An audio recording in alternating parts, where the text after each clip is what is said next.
como quem está do lado dos agentes em boa parte dos momentos aí nas negociações, né, falando do cara que está do outro lado da mesa, né, do clube, aí você levantou um ponto super importante aí, né, falando dos agentes, do cumprimento de obrigações, de entender a contribuição dele, o papel dele para o ecossistema, para o mercado do futebol, sobretudo aqui no Brasil.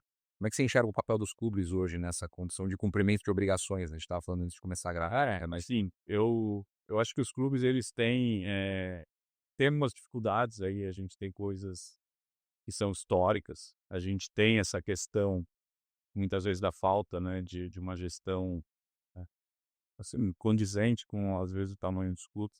A gente tem essa questão da alternância sempre, né, dos poderes, enfim, né, e aquele problema maior que está na origem. Para mim, o problema do futebol no Brasil está na origem, que é a gente tem 20 clubes na Série A, e a gente tem 12, 13, às vezes 14, 15, que eles têm certeza que eles vão ser campeões ali ano. E como eles têm certeza, eles são pressionados a serem campeões, eles têm que investir como campeões. E essa é uma realidade que não se sustenta, ela não funciona. Então o presidente fica 2, 3 anos, muitas vezes ele gasta o que não pode, então não cumpre orçamento, compra jogadores a preços caríssimos, paga salários caríssimos, por quê? Porque ele tem que reforçar o time dele, né? Às vezes paga comissões que são comissões altas, por quê? Porque ele tem que contratar aquele jogador X, então a força dos agentes também está ligada ao jogador que ele representa, né. Eu não vou para o mercado comprar um apartamento, eu tenho 10 opções de apartamento, eu quero aquele exatamente. Então, quem vai pôr o preço é quem está vendendo. Então, assim, os clubes acabam, às vezes, se atrapalhando nessa questão, isso é meio histórico, isso traz esse aumento do endividamento dos clubes, esse acúmulo de endividamento dos clubes. E os clubes acabam não honrando as obrigações. Então eu vejo assim, hoje a gente tem uma cultura, a gente tem ferramentas para combater, a gente tem bons regulamentos, a gente tem um sistema de resolução de conflitos ali na CBF. Tem seus, assim, ó, podemos ter algumas críticas, a questão de celeridade, etc, tal, podemos. Mas tem regulamentos que eles são bons, na essência eles são bons. Podem ser melhorados? Sim, como tudo, mas eles são bons, né, se eles forem bem usados. Então, a CBF tem que ter um pouco essa visão e a CNRD de ser, eu estou tutelando um sistema. Então, o que eu falo com os clientes, né, quando eu tento explicar o litígio, quando eu represento um agente ou um jogador e eu busco a CNRD para solucionar esse meu conflito, vou cobrar uma comissão, por exemplo, de um clube, uma comissão que não foi paga. Quando o clube não me paga, ele está trazendo prejuízo para o meu cliente, então eu tenho um interesse privado do meu cliente nisso, mas eu tenho um interesse coletivo, o interesse da CBF de manter um sistema que funcione. Então tem um dispositivo no regulamento que diz que os clubes são obrigados a cumprir suas obrigações em jogadores, com técnicos, com outros clubes. Então a CBF tem que tutelar para que isso funcione.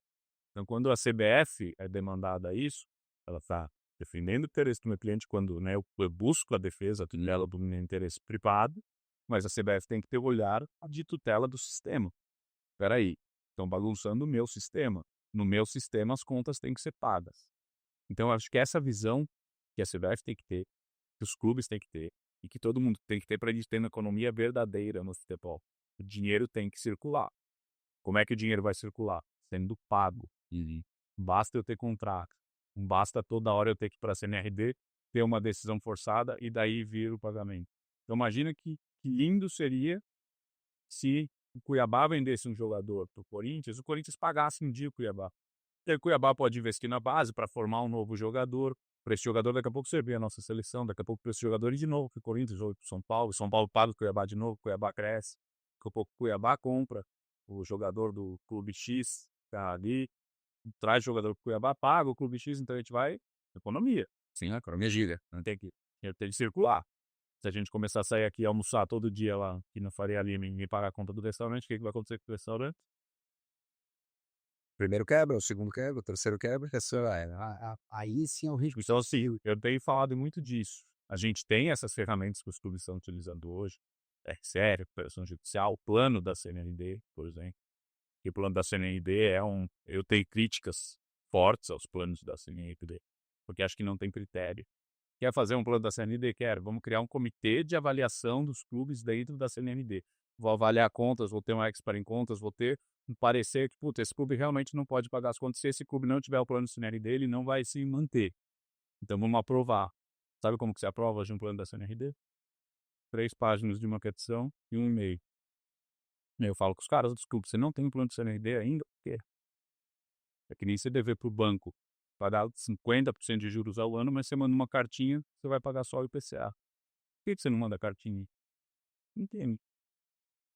Então, hoje eu digo, quem não faz o plano CNRD do ponto de vista do clube, tá praticamente sendo omisso em relação à gestão financeira do teu clube. É correto ser dessa forma, não ter critério? Eu não acho que seja. Acho que deveria ter critérios muito, muito pesados para ser aprovado. Mas o regulamento hoje permite isso. Então, voltando, existem todos esses mecanismos, sim, que de certa forma beneficiam os clubes, beneficiam os debetores. Agora, a gente tem que chegar num momento, em algum momento, todo mundo que está aqui, né, a gente está jogando jogo junto, você é clube, eu sou agente, é jogador, né, eu sou federação, eu sou CBF, gente, vamos ter minha equipe. Partindo de hoje, todo mundo cumpre as obrigações. Então, vamos criar um marco zero do cumprimento das obrigações no futebol. Vamos criar uma economia sólida. Ah, mas para que a gente vai criar uma economia sólida? Bom, quem sabe daí a gente possa ter uma conversa madura sobre a formação de uma liga. Quem sabe a gente possa ter conversas maduras com investidores estrangeiros que venham olhar para o futebol como uma economia sólida. Como é que eu vou explicar para um cara que ele pode comprar o Cuiabá e quando o Cuiabá vender o jogador para o São Paulo, para o Santos, para o Flamengo, para o Inter, pode ser que ele não receba, daí pode ser que ele receba dali a 3 anos. Tem como explicar? Eu estou criando um produto para eu vender esse produto, né, com um valor que realmente eu entendo que ele tenha, porque eu acho que o futebol brasileiro é um valor inestimável. Total. Agora, quem é que não valoriza o futebol brasileiro? Eu acho que somos nós. Aí, você cria um cenário até mais detrator ainda do cara lá fora, perfil aventureiro, chegar aqui em tem noção, achar que pode fazer qualquer coisa, que de fato pode.